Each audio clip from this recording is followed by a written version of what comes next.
കർത്താവിനെ സ്നേഹിക്കപ്പെട്ടവരെ, വചനിപ്പ് പെരുന്നാൾ കഴിഞ്ഞ് ജനന പെരുന്നാളിനായിട്ട് നമ്മൾ ഒരുങ്ങുകയാണ്. സർവ്വലോകവും ദുഷ്ടന്റെ അധീനതയിൽ കിടക്കുമ്പോൾ നമ്മളെ പരിശുദ്ധാത്മാവിൻ്റെ അധീനതയിലാക്കുവാൻ വേണ്ടി ദൈവത്തിൻ്റെ പരിശുദ്ധാത്മാവ് നമ്മളെ യേശുവിൻ്റെ ജനന പെരുന്നാളിലേക്ക് ആനയിക്കുന്നു. ഇസ്രായേൽക്കാർ മിസ്രൈമിൽ നിന്ന് യാത്ര പുറപ്പെട്ട് ചെങ്കടൽ കടന്ന് ഒരു 40 വർഷത്തെ യാത്രയ്ക്ക് ശേഷം അവിടെ ശുദ്ധീകരണം കഴിഞ്ഞ് യോശുവയും കാലേബും ചേർന്ന് 2ാം തലമുറക്കാരെ പാലും തേനും ദേശത്തേക്ക് പ്രവേശിപ്പിക്കുന്ന രംഗം നമ്മൾ ഇന്ന് വായിച്ചു വരും. യോശുവയുടെ ദിവസം 3-ാം അധ്യായത്തിൽ ഇസ്രായേൽ യോർദാൻ കടക്കുന്ന രംഗം നമ്മുടെ അനുദിന ജീവിതത്തിൽ നമ്മുടെ മാമോദിസായ്ക്ക് ശേഷം ചെങ്കടൽ കടന്നതിന് ശേഷം ജീവിതത്തിലെ മരുഭൂമിയുടെ അനുഭവങ്ങൾക്ക് ശേഷം നമ്മുടെ എല്ലാ ദിവസത്തെയും പ്രാണൻ ജീവൻ പാലും തേനും ഒഴുകുന്ന ദേശമായ പർദീസായിലേക്ക് കടന്നു പോകേണ്ടതാണ്. പർദീസായിൽ എത്തുന്നതായ നമ്മുടെ പ്രാണൻ ഉയർത്തെഴുന്നേറ്റ് സംധാനം ചെയ്ത പിതാവിൻ്റെ വലത്തുഭാഗത്തിരിക്കുന്ന പുത്രൻ്റെ മാറിലെത്തേണ്ടതുമാണ്. കർത്താവിൻ്റെ കല്യാണ സമയം ഒടുക്കത്തെ ആദാമായ ആ ഉയർത്തെഴുന്നേറ്റ് യേശുവിൻ്റെ മാറിൽ ഒളിഞ്ഞിരിക്കുന്നതായ മണവാട്ടി സഭയെ വെളിയിൽ കൊണ്ടുവന്നാണ് കല്യാണം നടക്കാൻ പോകുന്നത്. ഇപ്പോൾ രഹസ്യമായി ആ സ്വർഗീയ മണവാളനായ യേശുവിൻ്റെ ഉള്ളിലേക്ക് നമ്മൾ രഹസ്യമായി പ്രവേശിക്കേണ്ട സമയമാണ്. എല്ലാ ദിവസത്തെയും പ്രാണൻ യോർദാൻ കടന്ന് വാഗ്ദത്ത നാടായ പർദീസായിലൂടെ ഉയർത്തെഴുന്നേറ്റ് സ്വകാരണം ചെയ്ത് പിതാവിനെ ഉൾപ്പെടുന്ന യേശുവിൻ്റെ ഉള്ളിലെത്തണം.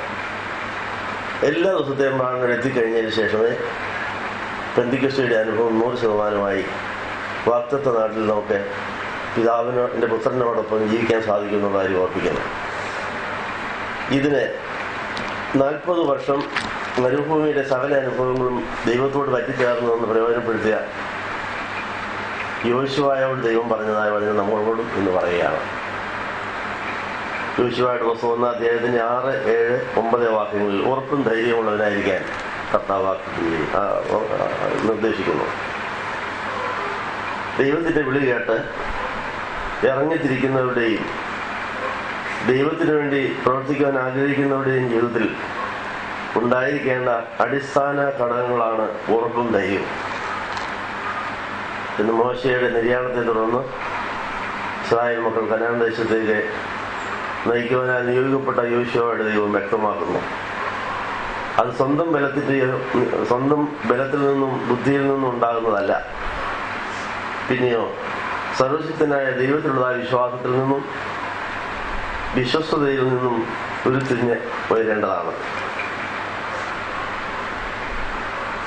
അതിന് ദൈവത്തിൽ സമ്പൂർണമായി വിശ്വസിക്കുകയും അവനോട് വിശ്വസ്തത പുലർത്തുകയും ചെയ്യുന്ന ഒരുവന് മാത്രമേ ദൈവത്തിന് വേണ്ടി തീഷ്ണതയോടുകൂടെ പ്രവർത്തിക്കാൻ കഴിയുള്ളൂ.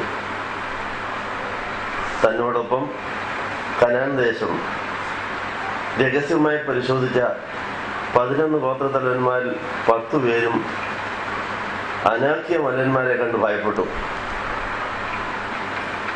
20 ലക്ഷത്തോളം ജനങ്ങളെ മോശയ്ക്ക് അഹ്റോനുമെതിരായി തിരിച്ചപ്പോൾ കാലേബിനോടൊപ്പം മോശയോടും അഹ്റോനോടും ചേർന്ന് നിന്ന യോശുവ തനിക്ക് ദൈവത്തിലുള്ളതായ അനന്തരവും അത്യഗാധമായ ഉറപ്പും ധൈര്യവും പ്രകടമാക്കി. ഇസ്രായേൽ മക്കളെ കനാനിലേക്ക് നയിക്കുവാനായി നിയോഗിക്കപ്പെടുമ്പോൾ 3 പ്രാവശ്യം യോശുവയുടെ ഉറപ്പും ധൈര്യമുള്ളവനായിരിക്കണമെന്ന് യഹോവ അരുളി ചെയ്യുന്നു. യോശുവ 1-ാം അധ്യായത്തിൻ്റെ 6, 7, 9 വാക്യങ്ങളിൽ കര കവിഞ്ഞൊഴുകിയ യോർദാനും മുന്നോട്ട് പോകുവാൻ തടസ്സമായി നിന്ന എരിഹോ മതിലും കണ്ട് പതറാതെ അവ മറികടന്ന് 32 രാജാക്കന്മാരെ തോൽപ്പിച്ച് ഇസ്രായേൽ മക്കളെ കനാനിലെത്തിച്ച് യോശുവയ്ക്ക് യഹോവയുണ്ടായിരുന്ന ഉറപ്പും ധൈര്യവുമായിരുന്നു അവനെ സഹായിച്ചത്. ദൈവത്തിന് വേണ്ടി പ്രവർത്തിക്കുവാൻ ആഗ്രഹിക്കുന്നുണ്ടെന്ന് പറയുകയും അതിനായി പല പരിപാടികൾ സ്വപ്നം കാണുകയും ചെയ്യുന്ന അനേകരുണ്ട്. പക്ഷേ യോശുവയ്ക്കുണ്ടായിരുന്നത് പോലെയുള്ള ഉറപ്പും ധൈര്യവും അവർക്കില്ലാത്തതുകൊണ്ട് അവരെ ദൈവത്തിന് ഉപയോഗിക്കുവാൻ കഴിയുന്നില്ല. ആ ഉറപ്പും ധൈര്യവും യോശുവ എങ്ങനെയാണ് പ്രയോഗിച്ചെന്നുള്ള കാര്യം യോശുവയുടെ 3-ാം അധ്യായത്തിൽ നമ്മൾ വായിച്ചു കേൾക്കുകയുണ്ടായി. അവരുടെ വാഗ്ദത്ത നാടായ പാലും തേനും ഒഴുകുന്ന ദേശത്തേക്ക് കടക്കുവാൻ ഒരു നദിയുടെ ഇക്കരെ നിൽക്കുന്നവർ അക്കരെ കടക്കണം. ആ നദി കവിഞ്ഞൊഴുകുകയാണ്. ഇതിന്റെ അക്കരെ എങ്ങനെ പോകും? ചെങ്കടലും യോർദാൻ നദിയും തമ്മിലൊരു വ്യത്യാസം. ചെങ്കടലിൽ അവരാദ്യമായ ഒരു പ്രതിസന്ധിയെ നേരിടാൻ പോകുമ്പോൾ മോശെ അവർക്ക് വഴി ഉണ്ടാക്കി കൊടുത്തിട്ട് നീ ഇതിലെ പോകണം പറയും. ചെങ്കടലിനെ 2ആക്കി മാറ്റി 6 ലക്ഷം കുടുംബങ്ങൾക്ക് പോകാൻ പറ്റിയ വഴി ഉണ്ടാക്കിയിട്ട് അതിലെ പോകണം പറഞ്ഞവർക്ക് അക്കരെ വേഗം പോകാൻ പറ്റി. അത് എളുപ്പമുള്ള കാര്യമായിരുന്നു. 40 കൊല്ലം കഴിഞ്ഞപ്പോൾ യോശുവയ്ക്ക് അതിനേക്കാൾ ആഴമായ ഉറപ്പും ധൈര്യവും വേണമായിരുന്നു, വിശ്വാസവും വേണമായിരുന്നു. യോർദാൻ നദി അതിലെ ഒഴുകുന്നുണ്ട്, ഇവരിക്കരെ നിൽക്കുകയുമാണ്. യോർദാൻ നദി വറ്റിയിട്ട് പോകാമെന്നായിരുന്നു വിചാരിക്കുന്നത്.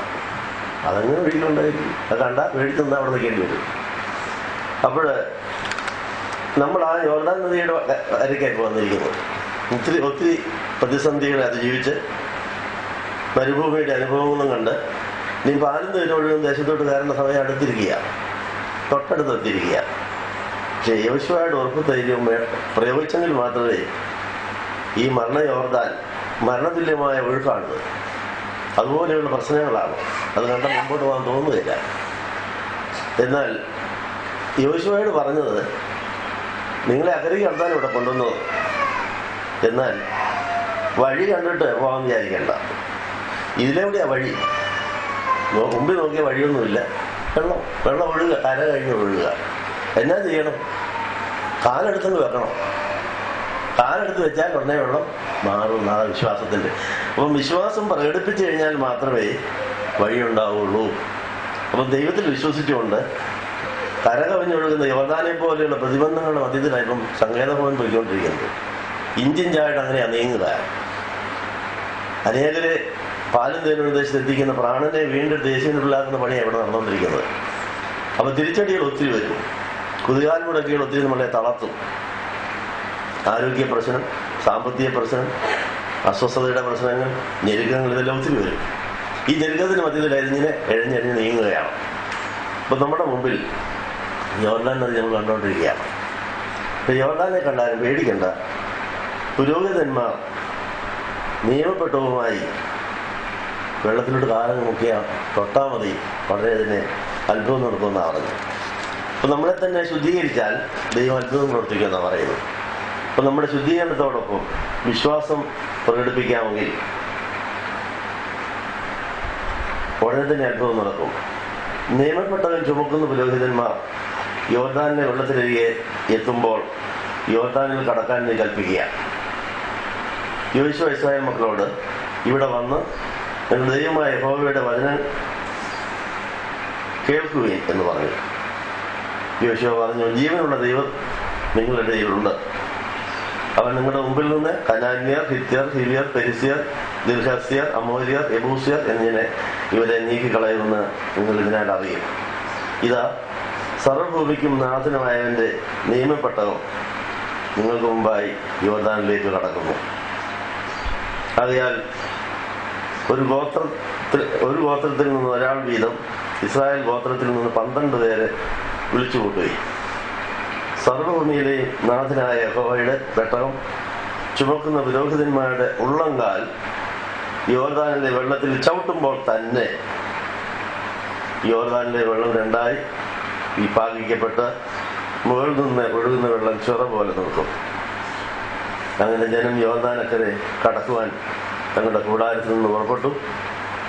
നിയമപ്പെട്ടവൻ ചുമക്കുന്ന പുരോഹിതന്മാർ ജനത്തിന് മുമ്പായി പെട്ടവൻ ചുമന്നുകൊണ്ട് യോർദാന് അരികെ വന്നു.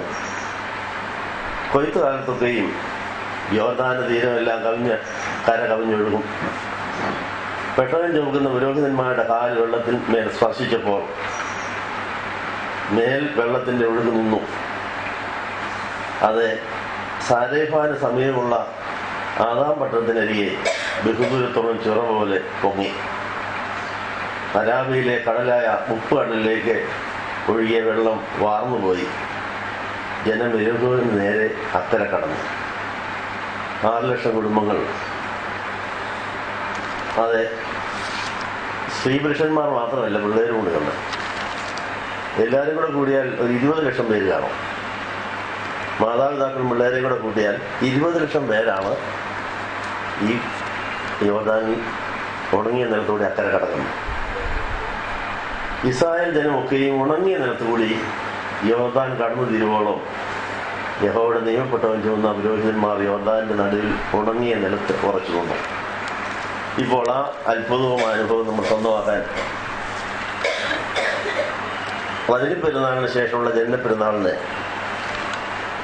നമ്മുടെ ഉള്ളിൽ ജനിച്ചിരിക്കുന്ന യേശുക്കുഞ്ഞിനെ കൊണ്ട് നമ്മൾ ആ യേശുക്കുഞ്ഞാണ്, ആ യേശുവാണ് പുതിയ നിയമത്തിന്റെ പെട്ടകം. പഴയ നിയമത്തിലെ പിതാവ് എഴുതി കൊടുത്തതായ ആ പെട്ടകത്തിൽ, ആ നിയമപ്പെട്ടകത്തിൽ ആ നിയമങ്ങൾ എഴുതിയ കല്ലുണ്ടായിരുന്നു. നമ്മുടെ ഹൃദയത്തിൽ യേശു പറഞ്ഞിരിക്കുന്ന വചനങ്ങളെല്ലാം ഉണ്ടെങ്കിൽ നമുക്കും ചലിക്കുന്ന നിയമപ്പെട്ടകമാകാൻ സാധിക്കും. നമ്മുടെ ഉള്ളിൽ പരിശുദ്ധാത്മാവ് ഈ വചനങ്ങളെല്ലാം എഴുതി ചേർക്കും. അങ്ങനെ നമുക്ക് ചലിക്കുന്ന നിയമപ്പെട്ടകമാകാൻ കഴിഞ്ഞാൽ മതി.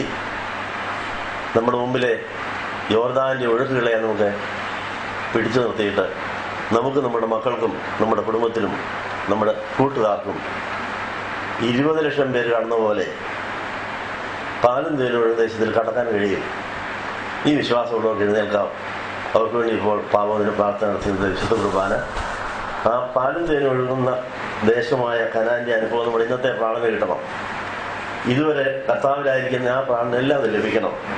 ഇനിയുള്ള നമ്മുടെ പ്രാണനെ മുഴുവൻ അവിടെ എത്തിക്കണം. അപ്പോൾ നമുക്ക് നമ്മുടെ മക്കൾക്കും നല്ല ഭാവി ഉണ്ടാകാൻ ദയാളത്തെ ആശംസിച്ചുകൊണ്ട് പാപോധന പ്രാർത്ഥന ആവശ്യമുള്ളവർക്ക് മുമ്പോട്ട് വരാം. വിശുദ്ധ ലൂക്കോസിന് സുവിശേഷം 8:1-3 യേശു പട്ടണങ്ങളിലും ഗ്രാമങ്ങളിലും ദൈവരാജ്യം പ്രസംഗിച്ച് അറിയിച്ചുകൊണ്ട് ചുറ്റി സഞ്ചരിച്ചു. അവനോട് 12 സ്ത്രീഹന്മാരും 12 ശിഷ്യന്മാരും ഉണ്ടായിരുന്നു. കൂടാതെ രോഗങ്ങളിൽ നിന്നും ദുരാത്മാക്കളിൽ നിന്നും സുഖം പ്രാപിച്ച ഏതാനും സ്ത്രീകളും 7 ഭൂതങ്ങൾ വിട്ടുപോയ മക്കളക്കാറ്റ് മറിയാമും ഹെറോദേസിന്റെ കാര്യസ്ഥനായ കൂസയുടെ ഭാര്യ യോഹന്നെയും സൂസന്റെയും തങ്ങളുടെ സമ്പാദ്യം കൊണ്ട് യേശുവിനെയും ശിഷ്യന്മാരെയും സഹായിച്ചു വന്ന മറ്റ് സ്ത്രീകളുണ്ടായിരുന്നു. എലിസബത്തിന്റെ അടുക്കിലേക്കുള്ള മറിയാമിന്റെ യാത്രയുടെ ഞായറാഴ്ച വരുന്നു. അതിനു മുമ്പുള്ള സന്ധ്യയ്ക്ക് നമ്മൾ വായിക്കേണ്ട വേദഭാഗത്ത് യേശുവിന്റെ കൂടെ സഞ്ചരിച്ചവരുടെ കാര്യം നമ്മളുടെ കേൾക്കുകയാണ്. പുതിയ നിയമത്തിലെ നിയമപ്പെട്ടതും കർത്താവ് തന്നെയാണ്. അവൻ വചനം ശരീരമായി തീർന്നതാണ്. പഴയ നിയമത്തിലെ വചനങ്ങൾ എഴുതിയ നിയമപ്പെട്ടകം യോർദാൻ കടക്കുവാൻ അവരെ സഹായിച്ചതുപോലെ എഴുതപ്പെട്ട സകല വചനങ്ങളും ശരീരമായി തീർന്നതാണ് യേശു. ആ യേശുവാണ് നമ്മൾ ചലിക്കുന്ന നിയമപ്പെട്ടകം. ആ നിയമപ്പെട്ടകത്തിന്റെ സാന്നിധ്യം, ആ നിയമപ്പെട്ടകത്തെ അനുഗമിക്കുന്ന അനുഭവം നമ്മളെ പാലും തേനും ഒഴുകുന്ന ദേശമായ പർദീസായിൽ നമ്മളെ ആനയിക്കും. ഈ എഴുതപ്പെട്ടതായ അവരെല്ലാം അവരുടെ എല്ലാ ദിവസത്തെയും പ്രാർത്ഥന യേശുവിനെ അനുഗമിച്ച് തൻ്റെ ഉള്ളിലേക്ക് പ്രവേശിപ്പിച്ചതുകൊണ്ടാണ് അവർ പെന്തിക്കോസ്തിയിൽ കാത്തിരുന്ന് 120 പേർക്ക് ആത്മാവിൽ നിറയാൻ സാധിച്ചത്. ദൈവരാജ്യം പ്രസംഗിച്ചുകൊണ്ട് നടക്കുന്ന ആ യേശു ഇവർക്ക് സംരക്ഷണം നൽകുകയാണ്. 12 ശിഷ്യന്മാര്, ദുരാത്മാക്കളിൽ നിന്ന് സുഖം പ്രാപിച്ച സ്ത്രീകൾ, 7 ഭൂതങ്ങൾ വിട്ടുമാറിയ മക്തലത്ത് മറിയ, ഹെറോദേസിന്റെ കാര്യസ്ഥനായ കൂസയുടെ ഭാര്യ യോഹന്ന, സൂസന്ന, തങ്ങളുടെ സമ്പാദ്യം കൊണ്ട് യേശുവിന്റെ ശിഷ്യന്മാരെ സഹായിച്ച ഇവരൊക്കെയും ഈ യേശുവിന്റെ കൂടെ നടന്ന് അവർക്ക് അവരുടെ പ്രാണനെ യേശുവിന്റെ ഉള്ളിലാക്കാൻ കഴിഞ്ഞതുകൊണ്ടാണ് അവർക്ക് പെന്തിക്കോസ്തി പെരുന്നാളിനെ സംബന്ധിച്ച് ആത്മാവിൽ നിറഞ്ഞ ആത്മഫലങ്ങൾ വിളയിക്കാൻ സാധിച്ചത്. അപ്പം നമ്മുടെ ജീവിതത്തിൽ ആദ്യം നടക്കേണ്ടത് യേശുവിനെ അനുഗമിക്കുവാനുള്ള ആ കൃപയാണ്. യേശുവിന്റെ കൂടെ നടക്കാനുള്ള കൃപ. നമ്മുടെ മക്കൾക്ക് കല്യാണം നടക്കുന്നതിന് മുമ്പ്, നമുക്ക് വീട് പണിയുന്നതിന് മുമ്പ്, നമുക്ക് എന്തെല്ലാം കാര്യങ്ങൾ നടക്കുന്നതിന് മുമ്പ് യേശുവിനെ അനുഗമിക്കുവാനും യേശുവിന്റെ ആത്മാവിനെ പ്രാപിക്കാൻ കഴിഞ്ഞതിന് ശേഷം മാത്രമേ നമുക്ക് കല്യാണവും വീടും ജോലിയും ഒക്കെ പ്രയോജനപ്പെടുകയുള്ളൂ. അല്ലെങ്കിൽ അതെല്ലാം പ്രശ്നമായി തീരും. ഏതെങ്കിലും നീണ്ടുപോയെങ്കിൽ യേശുവിനെ അനുഗമിച്ചത് പോരാ, ആത്മാവ് നിറഞ്ഞത് പോരാ. ആത്മനിറവിന് വേണ്ടി യേശുവിനെ അനുഗമിക്കണം എന്നുള്ള പാഠങ്ങൾ പഠിച്ചിരിക്കുകയാണ്. 40 വർഷക്കാലത്ത് ഇസ്രായേൽക്കാരുടെ മരുഭൂമി യാത്രയ്ക്ക് ശേഷമാണ് അവർക്ക് യോർദാനിൽ കടക്കാൻ കഴിഞ്ഞത്. ആ 40 വർഷം 40 മാസമാകാം, 40 ദിവസമാകാം, അത് 40 മണിക്കൂറാക്കാം, 40 മിനിറ്റ് കൊണ്ടൊക്കെയും വേണ്ടി നമുക്ക് സാധിക്കാം. നമ്മുടെ പ്രതികരണം പോലിരിക്കും.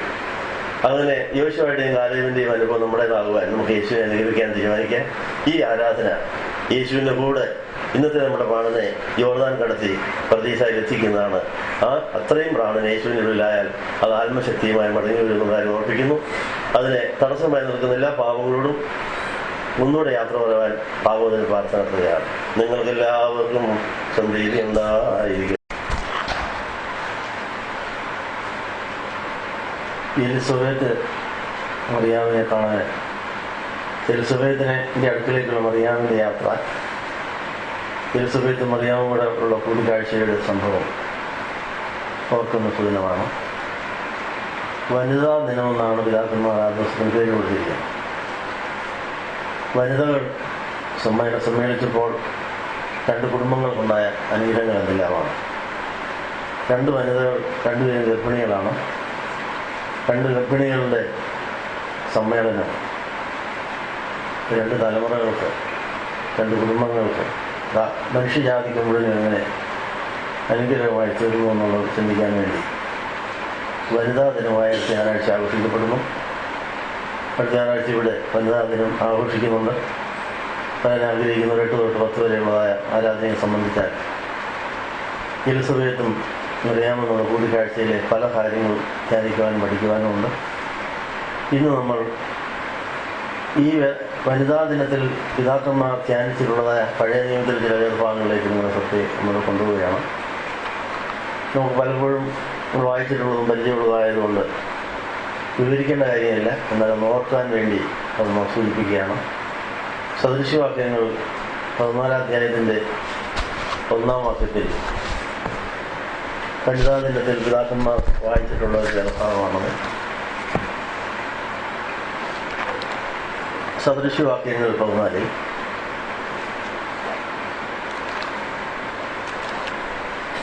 1-ാം വാക്യത്തിൽ ജ്ഞാനമുള്ള സ്ത്രീ തൻ്റെ വീട് പണിയുന്നു, പോഷത്വമുള്ളവളോ അത് സ്വന്തം കൈകാൽ പൊളിച്ചു കളയുന്നു. സദൃശ്യവാക്യം 14:1. അപ്പോൾ വനിതാ ദിനത്തിൽ വനിതകൾ ചിന്തിക്കേണ്ടത് തങ്ങൾ വീട് പണിയുന്നവരാണോ, വീട് പൊളിക്കുന്നവരാണോ? എപ്പോഴാണ് വീട് പൊളിയുന്നത്, എപ്പോഴാണ് വീട് പണിയപ്പെടുന്നത്?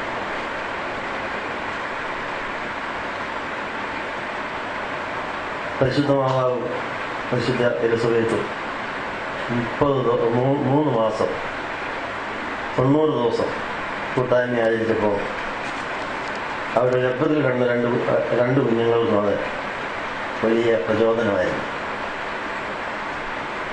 വാർദ്ധക്യത്തിലായിരുന്നു എലിസബത്ത് ഗർഭം ധരിച്ചതെങ്കിലും ഒരു സിസേറിയൻ ഓപ്പറേഷൻ കൂടാതെ സ്വാഭാവിക പ്രസവം ഉണ്ടായത് ഒരു അത്ഭുതം തന്നെയാണ്. അവർ ഈ എലിസബത്തും അറിയാമോ ആ വീട്ടിലെ പണിയെല്ലാം ഒന്നിച്ചങ്ങ് ചെയ്തു. 2 പേരും കൂടെ കൂട്ടായ്മ ആചരിച്ച് വർത്തമാനവും പറഞ്ഞ് പ്രാർത്ഥിച്ച് പാട്ടും പാടി 2 പേരും അങ്ങ് നടന്ന് പണി ചെയ്തപ്പോഴേ ഒരു സ്വാഭാവിക പ്രസവം ഉണ്ടായി. അത് വലിയൊരു അത്ഭുതമല്ലേ. ആത്മാവും മനുഷ്യ ശരീരവും സന്തോഷമായി ജോലികളൊക്കെ ചെയ്തുകൊണ്ടിരിക്കാമെങ്കിൽ എല്ലാ കാര്യവും ഭംഗിയായിട്ട് കൃത്യസമയത്ത് നടന്നോളുമുള്ള ഒരു വലിയ പാഠം ഇതിനകത്തുണ്ട്. അപ്പം മറിയാമിൻ്റെ സാന്നിധ്യം എലിസബത്തിന് മാത്രമല്ല, എലിസബത്തിൻ്റെ ഉള്ള കുഞ്ഞിന് ഭയങ്കര സന്തോഷമായിരുന്നു. എനിക്ക് തുള്ളിച്ചാടിയെന്ന് പറയാം. അപ്പോൾ അമ്മയ്ക്കും അതിൻ്റെ സന്തോഷം ആസ്വദിക്കാൻ സാധിച്ചു. ഒത്തിരി അമ്മച്ചിമാരുടെ ഇരിപ്പുണ്ട്. ഏതെങ്കിലും അമ്മച്ചിമാർക്ക് ഇങ്ങനെ ഒരു അനുഭവം ഉണ്ടായിട്ടുണ്ട്, കുഞ്ഞ് ഗർഭത്തിൽ തുള്ളിച്ചാടുന്നത്? എന്താ അങ്ങനെ കുഞ്ഞുങ്ങളെ ഗർഭത്തിൽ വെച്ച് തുള്ളിച്ചാടിച്ചാൽ മതി, അതുപോലുള്ള കൂട്ടായ്മകൾ ഉണ്ടായാൽ മതി. വിദ്യാഭ്യാസവും ജോലിയും എല്ലാം അതിനകത്ത് തന്നെ അത് കണ്ടെത്തുന്നുണ്ടാവും. ഈ തുള്ളിച്ചാടിയ പയ്യൻ പള്ളിക്കൂടത്തിൽ പോയിട്ടില്ല, പള്ളിക്കൂടത്തിൽ പോകാൻ ഒത്തുമില്ല. ആ കുഞ്ഞിനെ അധികം നാൾ പാല് കുടിക്കാനും ഒത്തില്ല. പക്ഷെ ഗർഭത്തിൽ കടന്നു കിട്ടിയ ആ സന്തോഷം കൊണ്ടാണ് അവസാനം വരെ പിടിച്ചു നിന്നു. അപ്പോൾ ഗർഭത്തിൽ വെച്ച് കിട്ടുന്നതായ സന്തോഷവും ആനന്ദവും ശക്തിയും ഒക്കെ മരണം വരെ നിലനിർത്തുന്നതാണ് എന്നുള്ളൊരു പാഠം. അപ്പോൾ എലിസബത്തിൻ്റെ ഉള്ളിൽ കടന്ന യോഹന്നാൻ സ്നാപകന് യേശുവിൻ്റെ സാന്നിധ്യം തിരിച്ചറിയാൻ കഴിഞ്ഞു. ആത്മാവിൽ നിറഞ്ഞു എന്നാണ് പറയുന്നത്. അപ്പം ആത്മനിറവ് ഗർഭം മുതലേ ആർജിക്കാൻ സാധിക്കുന്നതാണ് എന്നുള്ള വലിയൊരു പാഠം. അപ്പൻ്റെയും അമ്മയുടെയും ഗുണം ഈ കുഞ്ഞിനുണ്ടായി. അവർ രണ്ടുപേരും നീതിയുള്ളവരും വചനമനുസരിക്കുന്നവരും ദൈവത്തിൽ പ്രത്യാശയുള്ളവരുമായിരുന്നതുകൊണ്ട് അവർക്ക് ഈ കുഞ്ഞുണ്ടാകുന്ന കാര്യത്തിൽ സമയം കടന്നുപോയെന്ന് പറഞ്ഞൊരു പരാതി മാത്രമേ ഉണ്ടായിരുന്നുള്ളൂ. മറ്റു പരാതിയൊന്നും സമയം പോയി. അത് സ്വാഭാവികമായിട്ട് പറയുന്നത്. കിളവനായി ഇപ്പം പ്രതീക്ഷിക്കുക പറയുന്നില്ല. എങ്കിലും ആരാധന മുടക്കുകയോ പള്ളിയിൽ പോകും മുടക്കിയില്ല. അപ്പം അങ്ങനെ അവരുടെ ബുദ്ധി അനുസരിച്ച് ചെറിയൊരു നിരാശയുണ്ട്. എങ്കിലും പള്ളിയിൽ പോകും മുടക്കിയില്ല, പ്രാർത്ഥനയും മുടക്കിയില്ല. അവരറിയാവുന്ന പോലെ ആരാധന നടത്തിക്കൊണ്ടേയിരുന്നു. അപ്പോൾ അവർ ജ്ഞാനമുള്ള സ്ത്രീയായിരുന്നു.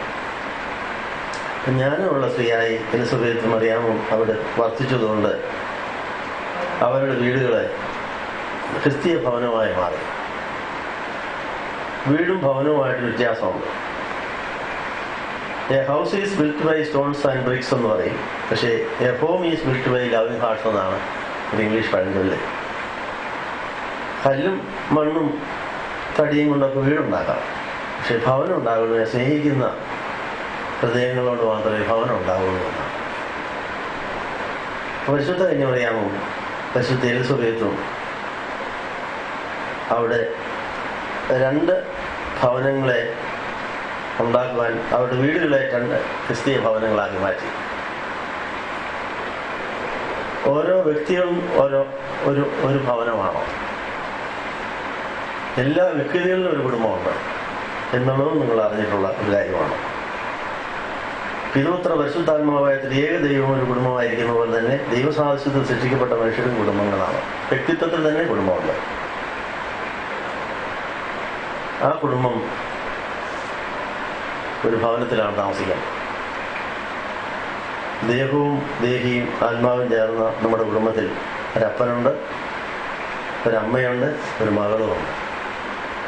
അപ്പം മനുഷ്യന്റെ വ്യക്തിത്വത്തിലെ കുടുംബത്തിൽ ആത്മാവാകുന്ന അപ്പനും ശരീരമാകുന്ന അമ്മയും ചേർന്നുണ്ടാകുന്ന മകളാണ് നമ്മുടെ പ്രാണക്കുട്ടി. പ്രാണക്കുട്ടി ഒരു കന്യകയാണ്. സ്ത്രീ പുരുഷ ഭേദമന്യേ സകല മനുഷ്യരുടെയും ദേഹി സോൾ പ്രാണൻ കന്യകയാണ്. അങ്ങനെ നമ്മുടെ വ്യക്തിത്വത്തിൽ ഒരു കുടുംബം, സ്വർഗത്തിലൊരു കുടുംബം.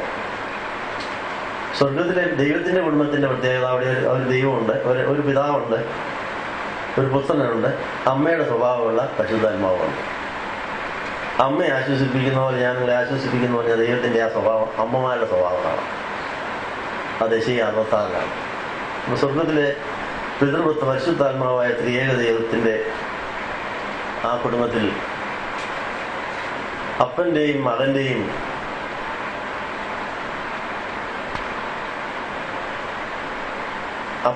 മകന്റെയും അമ്മയുടെയും സാന്നിധ്യം അവിടെയാവും.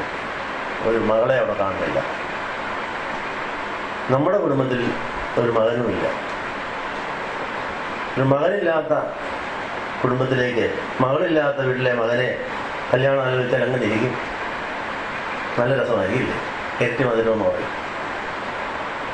മകളില്ലാത്ത വീട്ടിലേക്ക് ഒരു മകൻ വിവാഹം കഴിച്ചൊരു മണവാട്ടിയെ കൊണ്ടുവരുമ്പോൾ ആ വീട്ടിലോട്ട് അപ്പനും അമ്മയെ സ്വന്തം മകളെ പോലെ അവിടെ അങ്ങ് സ്വീകരിക്കാം. മോളെ ഞങ്ങളൊരു മോളില്ലായിരുന്നു, ഞാൻ പുറമോ തീർത്തിരിക്കാമെന്നതിൽ 2 കൈ നീട്ടി അവിടെ അങ്ങ് സ്വീകരിക്കും. ഇതുപോലെ സ്വർഗത്തിലെ കുടുംബത്തിൽ ഒരു മകളില്ലാതിരിക്കുമ്പോൾ ഒരു മകൻ മാത്രമുള്ളപ്പോൾ ആ മകനെ നമ്മുടെ വാണക്കുട്ടികളെ എല്ലാം കൂടെ ചേർത്ത് ഒരു മണവാട്ടിയാക്കിയിട്ട് കെട്ടിക്കാനാണ് പരിപാടി. കർത്താവിൻ്റെ കരുതലാണ്, ബുദ്ധിയാണത്. അപ്പം നമ്മുടെ ദേഹിയുടെ മണ്ഡലം ഒരു കന്യകയും വിവാഹ നിശ്ചയം ചെയ്യപ്പെട്ട യേശുവിൻ്റെ മണവാട്ടിയായി തീരാനുള്ള ഒരു വിളിയുമുള്ള ഒരു വ്യക്തിയാണ്. അങ്ങനെ ദേഹവും ദേഹി ആത്മാവും ചേർന്ന് നമ്മുടെ കുടുംബം പൊരുത്തമുള്ളതായിരിക്കണം. അത് കരുതലും സ്നേഹവും ഉള്ളതാണെങ്കിൽ നമ്മുടെ ശരീരം എവിടെ താമസിക്കുന്നു അവിടെ ക്രിസ്തീയ ഭവനമായിരിക്കും.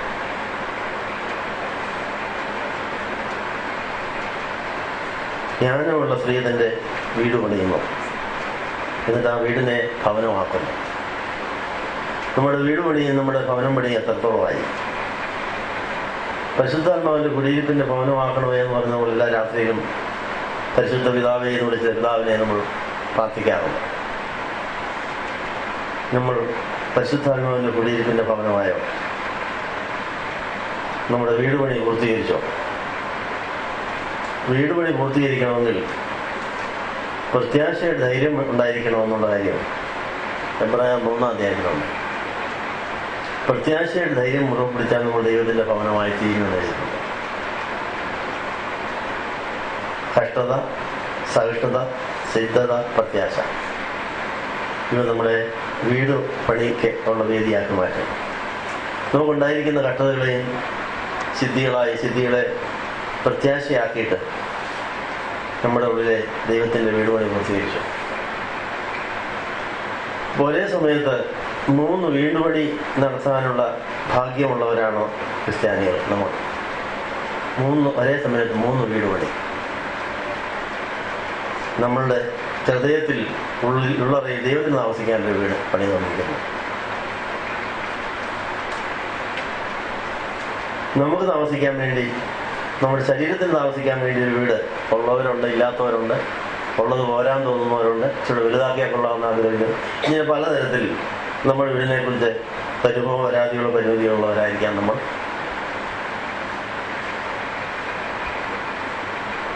എന്നാൽ ഈ വീടുകളുടെ കാര്യത്തിൽ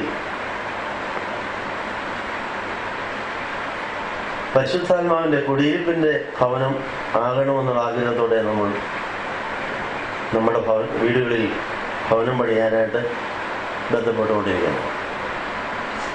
യോഹന്നാൻ 14-ാം അധ്യായത്തിൽ ശിഷ്യന്മാരോട് പറഞ്ഞു, ഞാൻ നിങ്ങൾ വീട് പണിയാൻ പോവുകയാണെന്ന് പറഞ്ഞു. സ്വർഗത്തിൽ വീട് പണിയുന്നുണ്ടെന്നാണ് പറയുന്നത്. കൈകളാൽ തീർക്കാത്ത മോശ വീട്ടിൽ നമ്മൾ എത്തിച്ചേരുമ്പോൾ പാട്ടുകാരും പാടുന്നുണ്ട്. ഇപ്പം 3 തരം വീടുകളെ കുറിച്ചുള്ള നമ്മുടെ ബോധം എങ്ങനെ ഇരിക്കണം?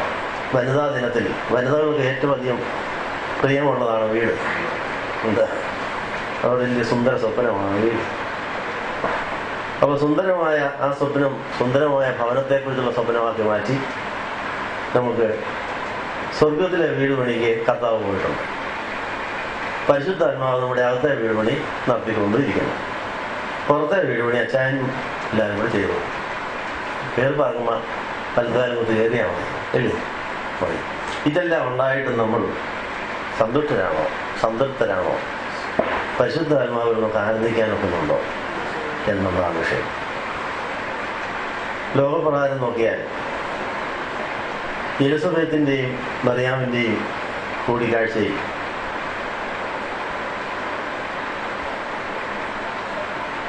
അവരുടെ കൂടിക്കാഴ്ചയുടെ പശ്ചാത്തലത്തിൽ ആത്മാവിൽ അങ്ങനെ സന്തോഷിക്കാൻ കഴിഞ്ഞു, പാട്ടുപാടാൻ കഴിഞ്ഞു.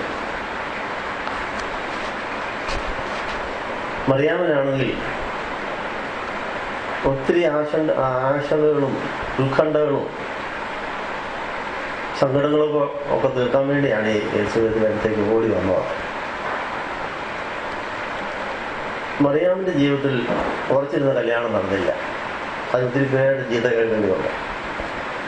കൊച്ചു കാര്യത്തിൻ്റെ ഭാഗം കല്യാണത്തിന് വന്ന് കൊണ്ടേച്ച് പോയവരെല്ലാം ചെന്ന് അവളെ കളിയാക്കിയിട്ടുണ്ട്. എന്താ നീ എന്തൊരു കടുകയ്യാ കാണിച്ചത്? ഇനി നല്ല പെണ്ണാണെന്ന് ഞങ്ങൾ വിചാരിച്ചു. പള്ളിയിലൊക്കെ താമസിച്ചത് ഭക്തയാണ്, വിശ്വസ്തയാണ്, പതിവ്രതയാണ് എന്നൊക്കെ ഞങ്ങൾ വിചാരിച്ചു. ഇതാ കല്യാണത്തിനും കല്യാണത്തിനോടെ എനിക്ക് ഗർഭിണിയായിരുന്നു, ഞങ്ങളുടെ എല്ലാം അങ്ങോട്ട് കരി തേച്ചില്ലേ, ഇനി നിന്റെ സ്വന്തമാണെന്ന് പറയാനൊക്കുമോ? ഞങ്ങൾക്ക് പറയാനൊക്കില്ല, നിങ്ങൾ നാണം കെടുത്തി. അപ്പം വീട്ടുകാരും അമ്മ വീട്ടുകാരും ഇതുപോലെ ഒത്തിരി ആക്ഷേപിച്ചു. അതിൻ്റെ ഇടയിൽ തന്നെ മനസ്സിലാക്കുന്ന ഒരാൾ മാത്രമേ ഭൂമിയിലുള്ളൂ എന്ന് ദൈവാത്മാവ് ആരും അറിയാമെന്ന് പറഞ്ഞതാരാ? എലിസബത്ത്. മലാഖ തന്നെ പറഞ്ഞു, ഇതെങ്ങനെ സാധിക്കുന്നൊക്കെ ചോദിച്ചപ്പോൾ നിന്റെ പാടനം വെച്ചില്ലേ, വാർദ്ധക്യത്തില്ല ഗർഭം ധരിച്ചിരിക്കുക 5 മാസമായി. അതിനെ അവൾ ശരിക്കും മുതലെടുക്കും. അങ്ങനെ ഒരു അമ്മച്ചി ഉണ്ടല്ലോ, അമ്മച്ചിക്ക് എന്നെ മനസ്സിലാവും, അങ്ങോട്ടൊന്ന് പോയല്ല. അപ്പോൾ നമ്മുടെ ഈ ആത്മീയ ലോകത്തിൽ നമ്മളെ മനസ്സിലാകാത്ത ഒത്തിരി പേരുടെ ഇടയിലായിരിക്കും നമ്മൾ താമസിക്കുന്നത്. അപ്പോൾ നിരാശപ്പെട്ട് അതിൻ്റെ ഇടയിൽ യേശുക്കുഞ്ഞ് വളരുള്ളൂ എന്നൊരു പാപം. പിതാവായ ചെയ്യുന്ന മനഃപൂർവ്വം ഒരു മറയം വെക്കും. ഈ മറയത്തെ ഇത് വളരുള്ളൂ. എന്താ അതറിഞ്ഞിരിക്കണം. ഈ ആവശ്യബോധം നമുക്കുണ്ടെങ്കിൽ മാത്രമേ ഈ ഒറ്റപ്പെടലുകളെയും തെറ്റിദ്ധാരണകളെയും നമുക്ക് പ്രയോജനപ്പെടുത്താൻ ഒക്കുള്ളൂ. അപ്പോൾ പിതാവായ ദൈവനമ്പുരാൻ കന്യമറിയാമൻ്റെ ഉള്ളിൽ യേശു കുഞ്ഞ് ജനിച്ച കാര്യം മറ്റുള്ളവർക്ക് മനസ്സിലാകാത്ത പരുവത്തിലാണ് ചെയ്തിരിക്കുന്നത്.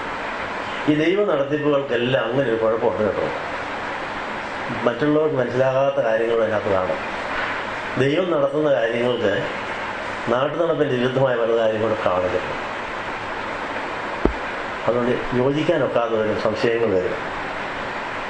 ദൈവ നടത്തിപ്പനുസരിച്ചൊരു കാര്യം നടന്നാൽ അതിലാർക്കെങ്കിലും വിരോധം ഉണ്ടാകാം, ആർക്കെങ്കിലും അഭിപ്രായ വ്യത്യാസം ഉണ്ടാകാം, ആരെങ്കിലും നമ്മുടെ ശത്രുക്കളാകാനും സാധ്യതയുണ്ട്. അല്ല ദൈവപ്രകാരം കാര്യം നടന്ന എല്ലാം ക്ഷേമമായിരിക്കും എന്ന് ആരും വിചാരിക്കട്ടെ. എന്താ, ദൈവഹിതപ്രകാരമാണ് മാതാവ് ഗർഭിണിയായത് അല്ലേ? ഇതാ ഞാൻ കർത്താവിന് സാധനം നിന്റെ വാക്ക്, നിന്റെ ഇഷ്ടം നടന്നോട്ടെ. ശരി, ആ ഇഷ്ടമായിപ്പോൾ നടന്നിരിക്കുന്നത്. അപ്പം ഇഷ്ടം നടന്നില്ലല്ലോ ഇത് മനസ്സിലാവുന്നുണ്ടോ? അപ്പോൾ ദൈവ ഇഷ്ടം ചെയ്താൽ നടന്നാൽ എല്ലാവർക്കും മനസ്സിലാവണമെന്ന് ഇല്ല. അപ്പം നിങ്ങൾ അങ്ങനെ പിടിച്ചു നിൽക്കുമെന്നുള്ളതാണ്. അതറിഞ്ഞിരിക്കണം. അങ്ങനെ ഒരു കാര്യമുണ്ട്. അപ്പം ഈ ലോകത്തിലെ ദൈവം സ്വർഗത്തിലെ ദൈവവുമായിട്ട് ഒരു ബന്ധവുമില്ല. ഈ ലോകത്തിൻ്റെ പ്രഭു, ഈ ലോകത്തിൻ്റെ ദൈവം സ്വർഗത്തിലെ പിതാവിൻ്റെ ഇടപെടൽ എതിർക്കുകയും അതിനെ പഴിക്കുകയും ദുഷിക്കുകയും ചെയ്യുന്ന ഒരു അപവാദിയാണ്. പിശാചിൻ്റെ പേര് അപവാദി എന്നാണ്. എല്ലാ കാര്യത്തിനും അപവാദം പറയാനും മിടുക്കനുമാണ്. കേട്ടാൽ നേരാണെന്ന് തോന്നുള്ളൂ. മിടുക്കന് കള്ളം പറഞ്ഞാൽ നേരാണെന്നേ തോന്നുള്ളൂ. അപ്പോൾ പലരും വിശ്വസിച്ചു പോകും. അപ്പോൾ അപവാദിയായ പിശാച് നമ്മളെക്കാൾ 7 മടങ്ങ് ബുദ്ധിയുള്ള ആളാണ്. ഭയങ്കര ബുദ്ധിമാനാണ്. ദൈവം തമ്പുരാൻ കൊടുത്ത ബുദ്ധി തന്നെയാണ്. അവനത് ദൈവം തമ്പുരാനെതിരായിട്ട് ഉപയോഗിക്കുന്നെന്ന് മാത്രം. അപ്പം അങ്ങനെ മാതൃകാമുദ്രയായി വലിയ ബുദ്ധിമാനായി വലിയ ശക്തനായി ദൈവം തമ്പുരാൻ്റെ പ്രൈവറ്റ് സെക്രട്ടറി ആയിട്ടുള്ള ചെറയോട് പ്രവർത്തിക്കുന്ന ഗരുവാണ് ഈ അപവാദി. അവൻ ആരെക്കുറിച്ച് വേണമെങ്കിലും എത്ര വിദഗ്ധമായിട്ട് വേണമെങ്കിലും കള്ളം പറയാൻ മിടുക്കനാണ്. ആരും വിശ്വസിച്ചു പോകും. അങ്ങനത്തെ കാര്യമാണ്. ആ അപവാദിയാണ് പോത്തിഫേറിൻ്റെ ഭാര്യയെ കൊണ്ട് യോസേഫിനെതിരായിട്ട് കള്ളം പറയുന്നത്. എത്ര വിദഗ്ധമായിട്ടാണ് കള്ളം പറയുന്നത്. എന്താ, യോസേഫിൻ്റെ വസ്ത്രം പിടിച്ചു വെച്ചേച്ച് അവൻ എൻ്റെ അടുത്തൊന്ന് ഞാൻ ഈ തെളിവിന് വേണ്ടി വെച്ചതാണെന്ന് കണ്ടോ, ഇങ്ങനെ കൊണ്ടുവരുത്താത്തതിനെ നിങ്ങളിവിടെ കൊണ്ടുവച്ച് എന്നെ അപമാനിക്കാൻ വന്നു എന്ന് പറഞ്ഞ് തെളിവ് കൊടുത്തു കഴിഞ്ഞപ്പോൾ ഇനി ഇവരെ വേറെ വല്ലതിന് വേണ്ടി ഉടനെ തന്നെ അവനെ വിധിച്ചു അവിടെ കൊണ്ടിട്ടു. എത്ര വിദഗ്ധമായിട്ടാണ് അവിടെ ഒരു വാദിയെ പ്രതിയാക്കിയത്. ഇപ്പോൾ വാദിയെ പ്രതിയാക്കാൻ വക്കീലന്മാർക്ക് എളുപ്പമാണ്. നല്ല മിടുക്കന്മാർ വക്കീലന്മാർക്ക് വാദിയെ പ്രതിയാക്കാൻ കഴിയും. പ്രതിയെ വാദിയാക്കാനും സാധിക്കും. ഇങ്ങനെയൊക്കെയുള്ള ലോകത്തിൽ നമ്മൾ ജീവിക്കണം. അപ്പോൾ ഈ ലോകത്തിലെ ജീവിതത്തിൽ പിശാച് ദൈവത്തിനും ദൈവത്തിൻ്റെ പദ്ധതിക്കെതിരായ ആരോപണങ്ങൾ ഉന്നയിച്ചുകൊണ്ടേയിരിക്കും. അത് അനേകരുടെ മുഖം കറപ്പിച്ചു കളയും. നീതിമാനായ യോസേഫിൻ്റെ മുഖം ആടിപ്പോയി. അയാൾക്ക് മനസ്സിലാവുന്നില്ല ഇതെന്തൊരു കടുങ്കയായിരുന്നു, എന്നോട് ഇങ്ങനെ വേണമായിരുന്നു എന്നൊക്കെയായിരുന്നു. അങ്ങനെ വിഷമിച്ച് നടക്കുന്ന ആളുകൾ സ്വസ്ഥത കിട്ടണമെന്ന് വിചാരിച്ചാൽ ഇവിടെ കറങ്ങി അങ്ങ് പോയത്. ഞാനങ്ങ് പോയേക്കാം, അച്ചായനോട് സ്വസ്ഥമായിട്ട് കഴിഞ്ഞു. അങ്ങനെ മാതാവിന് ഒരടക്കം ഉണ്ടായിരുന്നു. ഇത് ദൈവം തമ്പുരാൻ്റെ പരിപാടിയാണ്. ഇത് ഇപ്പം അറിയേണ്ട കാര്യമില്ല. സംശയരോഗവും അസ്വസ്ഥതയും ഉണ്ടായാലും ഈ യേശു കുഞ്ഞിനെ വളർത്താൻ ഞാൻ തീരുമാനിച്ചിരിക്കുകയാണോ? ഈ യേശു കുഞ്ഞിനെ എന്നെ മനസ്സിലാക്കുന്ന ഒരാളെങ്കിലും ഭൂമിയിലുണ്ടല്ലോ എന്നുള്ള ബോധത്തിൽ ദൈവാത്മാവ് തന്നെയാണ് എലിസബത്തിൻ്റെ അടുത്തേക്ക് പറഞ്ഞത്. മാതാവ് അവിടെ ചെന്ന് ഞാൻ ദൈവമാതാവാണ്, പഴയ മറിയക്കുട്ടി അല്ലേ എന്നല്ല പറഞ്ഞോണ്ടാണ് ഞാൻ. ഒന്നുമില്ല, കണ്ടപ്പോഴേ എന്നാ പറഞ്ഞത്, എൻ്റെ കർത്താവിൻ്റെ അമ്മ വേണ്ടി വരുന്നു എന്ന് പറഞ്ഞ് കൈ കൊടുത്ത് സ്വീകരിക്കുക. അപ്പം മറിയാമ്മച്ചിക്ക് എന്തുമാത്രം ആശ്വാസം വന്ന് കാണും. അയ്യോ, എന്നെ തെറ്റിദ്ധരിക്കുന്ന ലോകത്തിൽ ഒരു പരിചയം ഒത്തിരി നാൾ മുമ്പേ പള്ളിയിൽ താമസിച്ചതാണ്. അപ്പോൾ ഇപ്പോൾ ഇതാ ഒരു പരിചയപ്പെടുത്തലും ഇല്ലാതെ എന്നെ ദൈവത്തിൻ്റെ അമ്മ എന്ന് വിളിച്ചല്ലോ. അപ്പോൾ ഈ ഒരാൾക്ക് എന്തെങ്കിലും കാര്യം മനസ്സിലാക്കാൻ വലിയൊരു ആശ്വാസമാണ്. അപ്പം അങ്ങനെ നമ്മൾ യേശുവിനെ രഹസ്യമായി വളർത്തുന്ന കാലത്ത് യേശു നിമിത്തം നിന്ന സഹിക്കേണ്ടി വരും. യേശുവിനെ രഹസ്യമായി വളർത്തുകയും യേശുവിൻ്റെ നിയമപ്രകാരം നമ്മൾ ഓരോ കാര്യങ്ങൾ ചെയ്യുകയും ചെയ്യുമ്പോൾ അത് മനസ്സിലാകാത്തവർ നമ്മളെ പഴിക്കുകയും ദുഷിക്കുകയും ചെയ്യുമ്പോൾ നിരാശപ്പെടരുത്. മാതാവിനെയും എലിസബത്തിനെയും എന്നൊരു ഓർത്തോണം. അങ്ങനെ നമുക്ക് ആ ഘട്ടത്തിൽ രഹസ്യമായി യേശു കുഞ്ഞിനെ വളർത്താൻ സാധിക്കുമെന്നുള്ളതായ കാര്യം നാം അറിയാമോ. ആ കിട്ടിയ വെളിപ്പാടിനകത്ത് ഒരു ചെറിയ തരി അങ്ങോട്ട് വളർത്തിയെടുത്തിട്ടാണ് ആ പരിപാടി ഉണ്ടാക്കുന്നത്. അപ്പോൾ ദൈവനമ്പുരാൻ്റെ വചനിപ്പിനകത്ത് ഒത്തിരി കാര്യങ്ങളുടെ തരികളുണ്ട് എന്ന് പറഞ്ഞാൽ ഒത്തിരി കാര്യങ്ങളുടെ വിത്തുകളുണ്ട്. വചനിപ്പിനകത്ത് കന്യാമറിയാമിനുള്ള യേശു ജനിക്കുന്ന കാര്യം മാത്രമല്ല പറഞ്ഞത്, എലിസബത്ത് 6-ാം മാസമായെന്നുള്ള കാര്യം അതിനകത്തുണ്ട്, അതിനകത്തുണ്ട്. അന്നേരം ശ്രദ്ധിച്ചില്ലെങ്കിൽ പിന്നെ ഓർത്തപ്പോൾ അങ്ങനെ ഒരു കാര്യം കൂടെ പറഞ്ഞിട്ടുണ്ടല്ലോ, അതെന്തിനാ എന്നോട് അങ്ങനെ പറഞ്ഞത്? അങ്ങനെ ഒരു ഉപയോഗം ഉണ്ടല്ലോ, എന്നാ അങ്ങോട്ടങ്ങ്. അപ്പൊ ഒരിക്കൽ കേട്ട വചനം പിന്നെയും പിന്നെയും വായിക്കുന്നതിന്റെ ഗുണം പിന്നെ വേറെ ഉപയോഗമുണ്ട്. ഈ വേദോസം എത്ര പ്രാവശ്യം വായിച്ചാലും ഇത് പഴയതാകുന്നില്ല കേട്ടോ. ന്യൂസ് പേപ്പർ എത്ര പ്രാവശ്യം വായിക്കാൻ പോകും? 1 അല്ലേ 2. ഒരു പ്രാവശ്യം ഓടിച്ചൊന്ന് വായിക്കും, പിന്നെ കുത്തിയിരിക്കാൻ നേരത്തെ ഒന്നുകൂടെ വായിക്കും, പിന്നെ വേസ്റ്റ് പേപ്പർ സാധനം അതിനകത്തുള്ളൂ ഇല്ലേ? പക്ഷെ വേദപുസ്തകം എത്ര പ്രാവശ്യം വായിച്ചാലും ഇത് പഴയതല്ല, പുതിയതാ, പുത്തനാ. പിന്നെയും ബാക്കി കിടപ്പുണ്ട്. നമ്മുടെ പ്രായം അനുസരിച്ച്, നമ്മുടെ ആവശ്യം അനുസരിച്ച് ഓരോന്നൊരിഞ്ഞ് തെളിഞ്ഞ് വരിക. അവിടെ ഒരിക്കലും വേദോസം വായന നിർത്തരുത്. എത്ര പ്രാവശ്യം വായിച്ചാലും ഓരോ പ്രായത്തിലും ഓരോ സാഹചര്യത്തിനും ഓരോ മുനയുണ്ട്. ഏതാ പതിനെപ്പിന്റെ ദിവസം കന്യാമറിയാമിന് ഒത്തിരി കാര്യം പറഞ്ഞിട്ടുണ്ടെന്നേ. അന്നേരം അറിയാം ഇപ്പൊ ഗർഭിണിയാകുന്ന കാര്യം മാത്രമേ പരിഗണിച്ചുള്ളൂ. അതിപ്പോ എങ്ങനെയാ നടക്കുന്നത്? ഞാൻ കല്യാണം ഓർത്തല്ലേ കഴിഞ്ഞിട്ടുള്ളൂ. അതിപ്പോ ആ സംശയം അവളുടെ മനസ്സിൽ കയറിക്കൊണ്ടത് അത് തീർത്തു കഴിഞ്ഞു. ഇത് അതിന് വിചാരിച്ച പോലെയല്ല, ഇത് തന്നെ പരിശുദ്ധാത്മാവ് വന്നാണ് ഇത് നടക്കാൻ പോകുന്നത്. അങ്ങനെയാണ് വലിയ കാര്യം. ഞാൻ പ്രാർത്ഥിച്ചിട്ടുള്ളൊരു വിഷയം തന്നെയാണ്, അന്ന് അതങ്ങ് നടക്കട്ടെ. പിന്നെ ഒന്നും വേറെ ഒന്നും ചിന്തിച്ചില്ല. അത് അന്നേരം അത്രേ കാര്യമുള്ളൂ. അത് കഴിഞ്ഞാൽ ബാക്കി അടുത്ത പ്രശ്നം വരുന്നത്. പിന്നെ മാലാഖയില്ല, മാലാഖ പോയി, പിന്നെ ഒറ്റയ്ക്കാ. പിന്നെ വെളിപ്പാടുമില്ല, മാലാഖയില്ല, സാന്ത്വനവും ഇല്ല, പിന്നെ ഒറ്റയ്ക്ക് വേദനിക്കുക. അപ്പൊ ഈ മാതാവിന്റെ ഒറ്റയ്ക്കുള്ളതായി നടപ്പിൽ ഗർഭലക്ഷണങ്ങൾ കണ്ടു തുടങ്ങിയപ്പോഴാണ് സംശയരോഗം വന്നത്. മനസ്സിലായി? അപ്പൊ നമ്മുടെ ഉള്ളിൽ യേശു കയറിയ ലക്ഷണങ്ങളൊക്കെ മാറും കേട്ടോ. യേശു നമ്മുടെ ഉള്ളിൽ കയറി കഴിഞ്ഞാൽ വാക്കിലും പ്രവൃത്തിയിലും ചിന്തയിലും നോട്ടത്തിലും വരവിലും പോക്കിലും എല്ലാം ഒരു പ്രത്യേകത. പണ്ടത്തെ ആളല്ല, ഏതാണ് പറ്റിയിട്ടുണ്ട്, ഏതാണ് സംഭവിച്ചിട്ടുണ്ട് എന്ന്. പണ്ടൊക്കെ പള്ളിയിൽ നിന്ന് കഴിഞ്ഞാൽ അവളുടെ വിശ്വസിക്കാൻ ഒത്തിരി വരുമായിരുന്നു.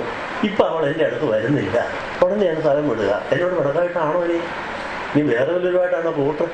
ഒരു ഉദാഹരണം പറഞ്ഞാണ് എന്ന് പറഞ്ഞ പോലെ നമ്മുടെ ഓരോ വാക്കിലും പ്രവൃത്തിയിലും ദൈവത്തിന്റെ വചനം നമ്മുടെ നേരത്തിൽ കയറിക്കൊണ്ടാലും നമ്മുടെ മനസ്സാക്ഷിയെ കയറി പിടിക്കും.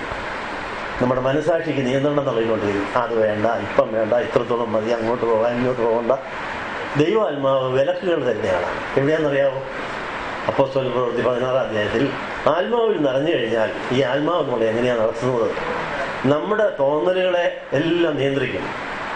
ഒരു ഉദാഹരണം പറഞ്ഞാൽ, അപ്പോസ്തല പ്രവൃത്തി 16-ാം അധ്യായത്തിൽ ആത്മ നിറവുള്ളതായ പൗലോസും കൂട്ടുകാരനും കൂടെ ദൈവവിളി ബോധത്തോടുകൂടെ 1ാമത്തെ മിഷണറി യാത്ര നടത്തുക. യാത്രക്കിടയിൽ പലയിടങ്ങളിലേക്ക് പോകാൻ ആഗ്രഹിക്കുന്നുണ്ട്. പ്രസംഗിക്കാനും പ്രവർത്തിക്കാനും ഒത്തിരി സ്ഥലങ്ങൾ തുറന്ന് കിടക്കുന്നുണ്ട്. പക്ഷെങ്കിൽ അവരുടെ ചിന്തയും പരിശുദ്ധാത്മാവിന്റെ ചിന്തയും രണ്ടാണെന്നുള്ള കാര്യം വളരെ പെട്ടെന്ന് നമുക്ക് മനസ്സിലായി. അപ്പോസ്തല പ്രവൃത്തി 16-ാം അധ്യായത്തിന്റെ 6-ാം വാക്യത്തിൽ വരുമ്പോൾ, അവർ ആസ്യയിൽ വചനം പ്രസംഗിക്കരുതെന്ന് പരിശുദ്ധാത്മാവ് വിലക്കിയതിനാൽ ഫ്രിഗ്യയിലും ഗലാത്യയിലും കൂടി സഞ്ചരിച്ചു. അപ്പൊ പരിശുദ്ധാത്മാവ് ചിലയിടത്ത് ചില കാര്യങ്ങളൊക്കെ വിലക്കിക്കളയും. അപ്പൊ അവിടെയുള്ളവർക്ക് നമ്മളോട് പരിഭവം തോന്നാം. അവർ ചിലപ്പോൾ വിളിച്ചിട്ടായിരിക്കാം, ആസിയയിൽ കൂടെ വരണേ, നിങ്ങൾ നല്ല പ്രസംഗമാണെന്ന് കേട്ടിട്ടുണ്ടെന്ന് വരണേന്ന് പറഞ്ഞു. എന്നാ വന്നേക്കാമെന്ന് പറഞ്ഞു. അത് കഴിഞ്ഞാൽ പ്രാർത്ഥിക്കുന്നു. നമ്മുടെ ചില ബുദ്ധിയില് മറ്റുള്ളവരെ സന്തോഷിപ്പിക്കാൻ വേണ്ടി പല വാക്കുകൾ പറയും. പ്രാർത്ഥിക്കുമ്പോൾ നോ, ഇപ്പൊ പോകണ്ട, ഇപ്പൊ വാക്ക് മാറുന്നു എന്നുള്ള പേര് നമുക്ക് കിട്ടിയെന്നിരിക്കും.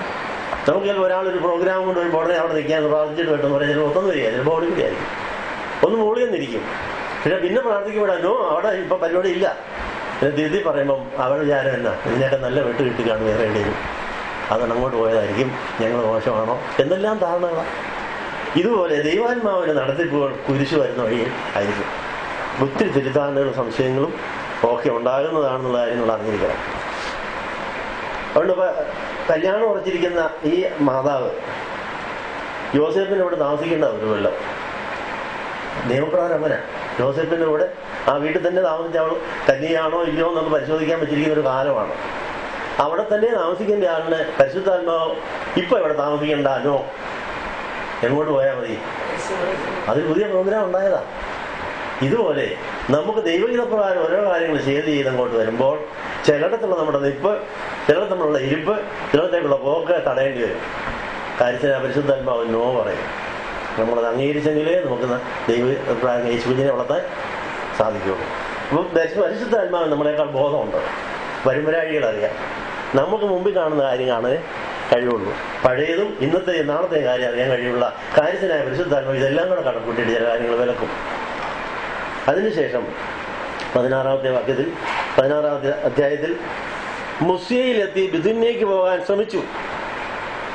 യേശുവിൻ്റെ ആത്മാവ് സമ്മതിച്ചുമില്ല. നോക്കട്ടെ, അങ്ങോട്ട് വിടുകയില്ല, ഇങ്ങോട്ട് വിടുകയില്ല, ഇത് വേറൊരിടത്തേക്ക് വിടാനായിരുന്നു.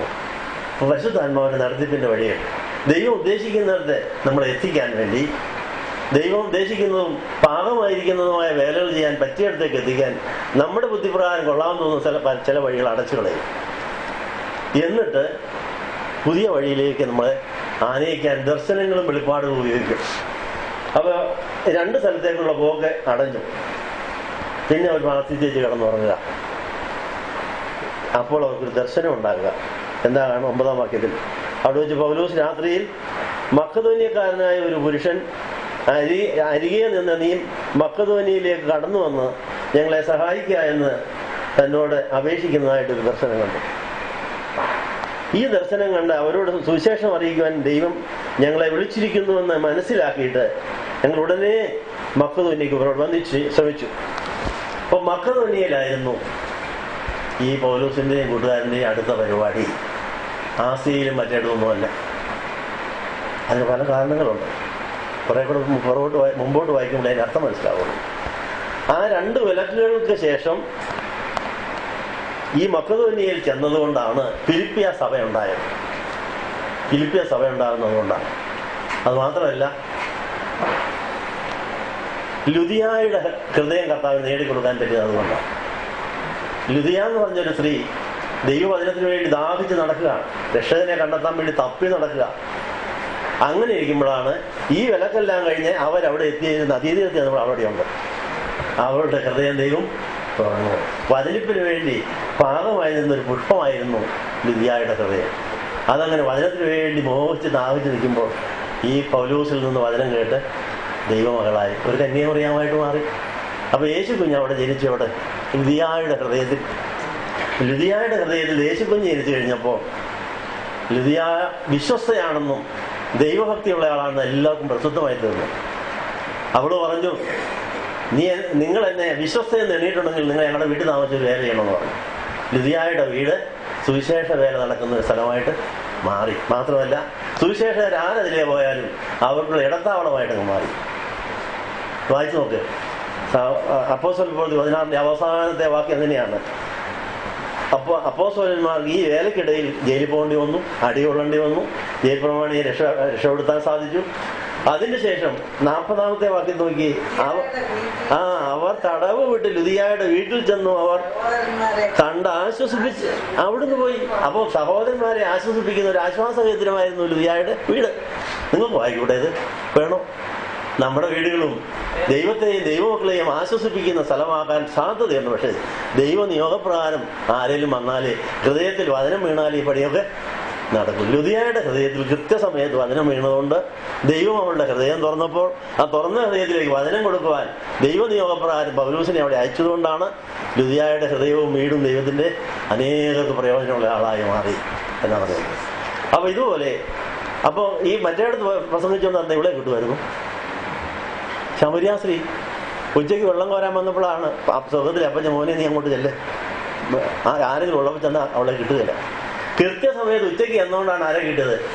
ശമരിയാസ്ത്രീയെ കിട്ടിയത്. അത് മാത്രമല്ല, കർത്താവ് പറഞ്ഞ ശിഷ്യന്മാരെ പറഞ്ഞു വിട്ടേക്കണം കേട്ടോ, അവരാരുടെങ്കിലും നിഴൽ കണ്ടാൽ അവളെ ഓടിപ്പോകും. അതുകൊണ്ട് അതിലെ പറഞ്ഞ അവളുടെ സ്വഭാവം അറിയാവുന്ന ആ കർത്താവ് പറഞ്ഞ നീ അവളെ നേടണമെങ്കിൽ ആരുമില്ലാത്ത സമയത്ത് ചെല്ലണം, ഉള്ളവരെ പറഞ്ഞു വിട്ടേക്കുകയും വേണം. അതൊക്കെ അനുസരിച്ചത് കൊണ്ടാണ്. അതുകൊണ്ട് കർത്താവിനെ പറ്റി സംശയം അതെ, പട്ടണത്തെ നേടാൻ നോക്കി മാത്രമേ. അതുകൊണ്ട് കുഴപ്പമില്ല. തോമാസ്ലിഹായ്ക്ക് സംശയരോഗം വന്നു. തോമാസ്ലിഹായ്ക്ക് സംശയരോഗം വന്നു. ഈ ഇടപാടില്ല. ഉച്ചയ്ക്ക് വന്നു, ശിഷ്യന്മാരെ പറഞ്ഞു വിട്ടേച്ച്, എല്ലാവരും പറഞ്ഞു വിട്ടേച്ച് വർത്താനം പറഞ്ഞു. തിരിച്ചു വന്നപ്പോഴും വർത്താനം തീർന്നിട്ടില്ല. മണിക്കൂറുകൾ എത്ര എടുത്തെന്നറിയാവോ? ഇതെന്തൊരു കളിയായത്! കർത്താവ് മാന്യനായിരുന്നു, ഞങ്ങൾ രണ്ടുപേരോട് നിർത്തണ്ടായിരുന്നു. അപ്പൊ ഇവൻ ക്രിസ്തു തന്നെയാണോ? പക്ഷേ അതിനോട് യൂദാ ഒരു ഡോസും കൂടെ വെച്ച് കൊടുത്തു. ഇവൻ ക്രിസ്തു ഒന്നുമല്ല, നമുക്ക് കണക്ക് വെച്ചതാ കേട്ടോ. അതങ്ങ് വിശ്വസിച്ചു.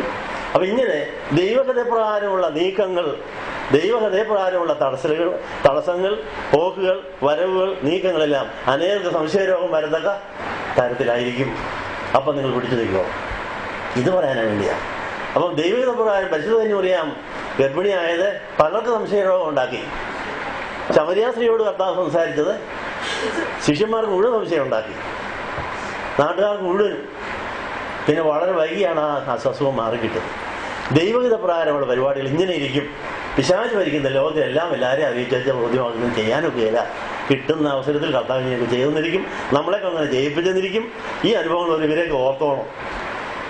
ഞാൻ വീട്ടിൽ നിന്ന് 48-50 കൊല്ലമായി ഞാൻ ഇത് ഒത്തിരി അനുഭവിച്ചതാണ്. വീട്ടിൽ നിന്ന് ചെന്നിടത്തൊക്കെ ഈ സംശയരോഗം പലർക്കും എന്നെ കുറിച്ചുണ്ടായി. ഇപ്പോഴും ഉണ്ട് പല രോഗം. പറഞ്ഞതിൻ്റെ ഞാൻ അതിന് മധ്യത്തിലാണ് യേശുവിനെ വളർത്തുന്നത്. നിങ്ങൾക്ക് തരുന്നതായി ഓർക്കുന്നത്. സമയം പോകേണ്ടത് നിർത്തുകയാണ്. പറഞ്ഞതിന് ചുരുക്കം, വനിതാ ദിനത്തിൽ ഈ 2 വനിതകളുടെ മാതൃക, അവരുടെ ഭവനങ്ങൾ, അവരുടെ വീടുകൾ ക്രിസ്തീയ ഭവനമായി, അവരുടെ വ്യക്തിത്വ ഭവനങ്ങൾ യേശു കുഞ്ഞിനെയും പ്രാർത്ഥനയോടെ യവനാനെ വളർത്തുവാൻ പറ്റിയ ഇടങ്ങളായി അവർ രണ്ടുപേരും കൂടെ ലോകരക്ഷകനായ യേശുവിന് വഴിയായി തീർന്നു. അത് നമുക്ക് ആ മാതൃക നിന്നിട്ട് ദൈവം ഞങ്ങളെ സഹായിക്കണമെന്ന് പ്രാർത്ഥിക്കാം. ഞങ്ങളെ സ്നേഹിക്കുന്ന നല്ല ദൈവമേ, ഈ നല്ല ദിവസത്തിനായ നന്ദി പറയുന്നു. വനിതാ ദിനത്തിൽ 2 വനിതകൾ ഞങ്ങൾക്ക് തരുന്നതായ സന്ദേശങ്ങൾ, വേദോത്സവത്തിലെ പല വനിതകൾ ഞങ്ങൾക്ക് തരുന്ന സന്ദേശങ്ങൾ ഞങ്ങൾ കേട്ടു. അതുകൊണ്ട് ഈ ലോകത്ത്, പിശാച് ഭരിക്കുന്ന ലോകത്തിൽ, പിശാച് അറിയാതെ പല കാര്യങ്ങൾ ഞങ്ങൾ ചെയ്യേണ്ടി വരും. പിശാചിനെ അറിയിക്കാതെ ഞങ്ങളെ പല സ്ഥലത്തേക്ക് വിട്ടെന്നിരിക്കും. പലർക്കും സംശയം വരത്തക്ക തരത്തിൽ ഞങ്ങളെ നീ വഴി നടത്തുമ്പോൾ, എന്നെ നാവുന്ന സകലം നിങ്ങളെ പായിക്കുമെന്നുള്ളത് അനർത്ഥമാകുമ്പോൾ ഞങ്ങളെ മനസ്സിലാക്കുന്ന ഒരാളെങ്കിലും ഈ ഭൂമിയിൽ കാണും വിചാരിച്ച് ഏത് കൂട്ടായ്മയിൽ എവിടേക്കാണ് പോകണമെന്ന് ചോദിച്ച് ഞങ്ങൾ ആ സമയം ഞങ്ങളുടെ വിശ്വാസം നഷ്ടപ്പെട്ടു പോകാതെ പ്രത്യാശയോടെ ജീവിപ്പാൻ ഞങ്ങളെ സഹായിക്കണമെന്ന് പ്രാർത്ഥിക്കുന്നു. ഞങ്ങളുടെ വീട്ടിലോ ഞങ്ങളുടെ ഇടവയിലോ ഞങ്ങളുടെ അയൽവക്കത്തോ ഞങ്ങളെ മനസ്സിലാക്കാതെ വരുമ്പോൾ സങ്കേത ഭവനത്തിലോ ജ്ഞാനമന്ദിരത്തിലോ ഏതെങ്കിലും പള്ളിയിലോ ഏതെങ്കിലും പ്രാർത്ഥിക്കുന്ന വ്യക്തികളുടെ അടുത്തോ നീ ഞങ്ങൾക്ക് പോകാൻ അനുവാദം തരുമ്പോൾ, അത് വഴി തുറക്കുമ്പോൾ എലിസബത്തും മറിയാമും കൂടെ കണ്ടെത്തിയതുപോലെ ഒരു അനുഭവമാക്കി അത് അനേക അനുഗ്രഹങ്ങളാക്കുവാൻ നിങ്ങളെ സഹായിക്കണമെന്ന് യേശുവിനെ നാം ധ്യാനിക്കുന്നത് പിതാവിനും പുത്രനും പരിശുദ്ധാത്മാവിനും സ്തുതിയായിട്ട് തന്നെ.